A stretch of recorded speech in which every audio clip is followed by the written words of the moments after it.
পটুয়াখালী উপজেলার মদনপুর ইউনিয়নে দুর্ধর্ষ ডাকাতি হয়েছে। বৃহস্পতিবার ভোররাতে রামলক্ষণ গ্রামের দেলোয়ার হোসেন সর্দার বাড়িতে, তাসলিমা মঞ্জিল ও মাছপাড়া গ্রামের ফারুক খানের বাড়িতে এ ঘটনা ঘটে। জানা গেছে, তাসলিমা মঞ্জিল ও ফারুক খানের বাড়িতে একই পদ্ধতিতে ঘরের জানালার গ্রিল কেটে কয়েকজন ডাকাত প্রথমে প্রবেশ করে পেছনের দরজা খুলে দেয়। এরপর বাইরে থাকা 15 থেকে 16 জন ডাকাত ঘরে প্রবেশ করে।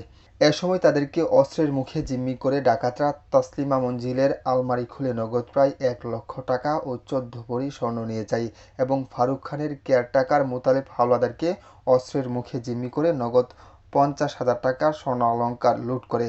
এ ঘটনায় আজ দুপুরে ঘটনাস্থল পরিদর্শন করেন বাউফল থানা পুলিশ। এমন ধাক্কায় তখন আমার হাজব্যান্ড তুইকে বলতেছে এই ডাকাইতেছে ওরা ঢুকেই আমার মোবাইল হাত থেকে নিয়ে গেছে এবং ওদেরকেই করছে, একটা বাড়ি দিয়েছে, এমন বাড়ি দিয়ে চোখে মানে রক্ত পড়ে আটকাইছে। আমার বউর আটকাইছে, আমার কথা কমে রান্দারও ঘেরাই রয়েছে। এবার আমার ডেকেছে, তোর কী আছে? আমি কিছু আমার ডেকেছি নাই। জাহিদ শিকদার, আমার বার্তা, পটুয়াখালী।